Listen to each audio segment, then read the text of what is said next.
রসের হাড়ি প্রত্যেকের বাড়ি বাড়ি, চিনি না। ওটা শুধু ভোগের বিলাসের বস্তু নয়, প্রত্যেকটা সাধনার বস্তু।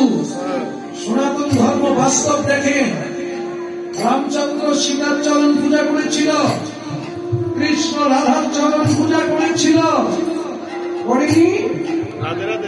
আর সেই তত্ত্বগুলো আমার নিতাই দাদা গোপন ভাবে আপনাদের মধ্যে আমাদের মধ্যে পাঠিয়ে দিয়েছে, আর গৌর দাদা কীর্তনের মধ্যে দিয়েছে। এটা বুঝতে গেলে সুপার প্রেম লাগে। আর যদি ক্লিয়ারলি বুঝতে চাও, আত্মতত্ত্বদর্শী গুরুর চরণ আশ্রয় করে গুরুর কাছে বসে বসে কীর্তনগুলো মিলিয়ে নাও, চোখে আঙুল দিয়ে দেখিয়ে দেবে। ওই যে রসের হাড়ি, ওকে আমরা চিনি, কত ভোগ বিলাসের বস্তু বলে গ্রহণ করি, কত বেশ সাজিয়ে গুছিয়ে ফাইন করে সামনে রাখি, কিন্তু ও হলো ভজনের বস্তু। মা লক্ষ্মী আছে, মা কালী আছে, মা দুর্গা আছে, মা সরস্বতী আছে, মা মনসা আছে। এখানে মা যত মা না, এক এক মা এক এক রূপ নিয়ে বসে আছে। চিনি কি আমরা? নারী নিয়ে ঘর করি, নারী কি চিনি? চণ্ডীদাস কি বলছে শুনুন, নারীর সৃজন অতিশে কঠিন, বিধি না জানিতে পারে, বিষ আর অমৃত একত্রে মিশ্রিত, ওর ভিতরে অনল শিখা।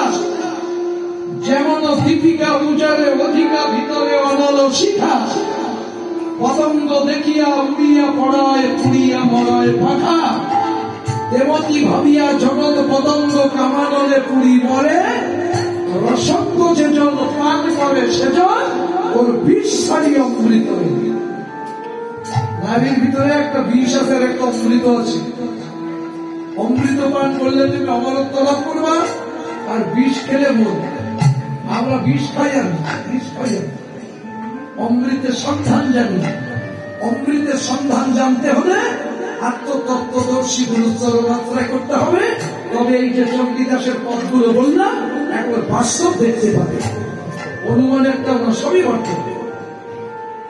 আমি কীর্তনাভি যতদূর বলার দরকার আমি ততদূর বলবো, কিন্তু আজ যেগুলো বলতে পারবো না সেগুলো আপনাদের গুরু গোসাইরা বলছে। কিন্তু আকার ইঙ্গিতে আমি বাদ রাখি না, কিন্তু আমার আকার ইঙ্গিত তো সবাই বুঝবেন। সবাই তার আমার দিকে খেয়াল করে কীর্তন শুনে না। আমার চোখে মুখে হাতে পায়ে সব জায়গায় কীর্তন গায়, কিন্তু আমার চলার ভঙ্গির ভিত্তিতে একটা কথা বলে দেবে, সেটাও বুঝতে হবে যে এই ভঙ্গিটা কিসে, এভাবে করছে কেন। আমার নরম চরণ যখন যা কিছু ঘটবে সব কিন্তু কথা বলবে, এই চোখেও কথা বলবে। আমার চোখের দিকেও দেখতে হবে চোখ কি বলতে চাইছে। তাই বিষ আছে, অমৃত আছে। হবে রসিক যারা পান করে তারা বিষ ছাড়ি অমৃত। যেমন হংস চক্রবাক ছাড়িয়া উদার মৃণাল দুগ্ধ যথা খায়। রাজহংসের কাছে দুধ আর জল মিচ্ছা করে দিলে রাজহংস ঠোঁট ডুবাতে পারলে খালি দুধটা পান করবে, জল কিন্তু থেকে যাবে পাত্রে, ও জল খাবে।